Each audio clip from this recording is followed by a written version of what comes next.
Mari kita berdoa. Bapa Surgawi, Bapa yang kami sembah dalam nama anak-Mu Tuhan Yesus, terima kasih untuk napas kehidupan yang baru yang Tuhan berikan kepada kami. Sebelum kami mulai aktivitas kami mau disapa dengan kebenaran firman Tuhan. Dalam nama Yesus kami berdoa. Amin. Sapaan rohani buat kita pada pagi hari ini, Senin 28 Oktober 2024. Saya ambil dari kitab Kisah Para Rasul pasal yang ke-16 ayat yang ke-14. Demikian kesaksian firman Tuhan. Seorang dari perempuan-perempuan itu yang bernama Lydia turut mendengarkan. Ia seorang penjual kain ungu dari kota Tiatira yang beribadah kepada Allah. Tuhan membuka hatinya sehingga ia memperhatikan apa yang dikatakan oleh Paulus. Tuhan membuka hati kita saat kita beribadah.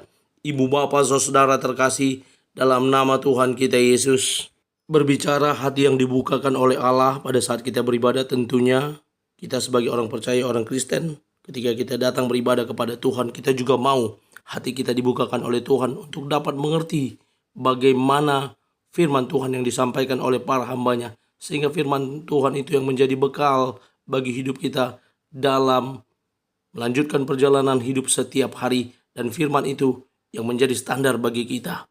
Hari ini kita diingatkan dalam sebuah topik dalam natsapan rohani. Seorang perempuan yang berasal dari Tiatira yang bernama Lydia, di mana Tuhan membukakan hatinya pada saat dia beribadah.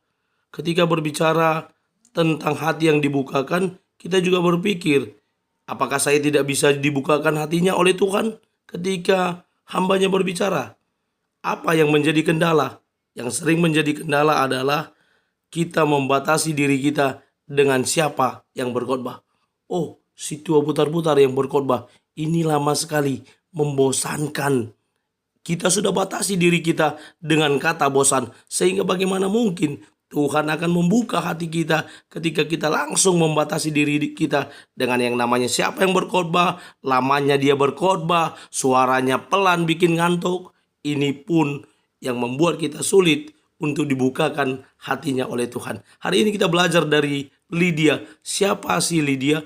Lydia adalah seorang kaya. Dia seorang pedagang kain ungu di kota Tiatira.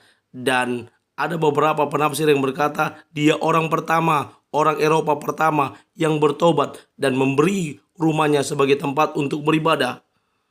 Kalau kita tahu, Paulus itu berkhotbah tidak hanya cerita menit, tapi jam-jaman. Karena apa? Dia harus menyampaikan pengajaran-pengajaran yang belum diketahui oleh jemaat. Sehingga tidak mungkin berkhotbahnya hanya 30 menit, 40 menit, 1 jam.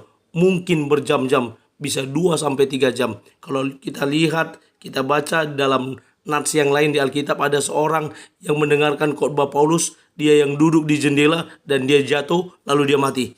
Ini menunjukkan khotbah itu tidak sebentar. Tapi Lydia membuka hatinya untuk mau mendengarkan firman Tuhan dan Roh Kudus bekerja dalam dirinya. Ibu bapak saudara terkasih, dalam nama Tuhan kita Yesus, Henry Ward Beecher berkata, aku tak pernah tahu bagaimana cara beribadah hingga aku tahu bagaimana cara mengasihi.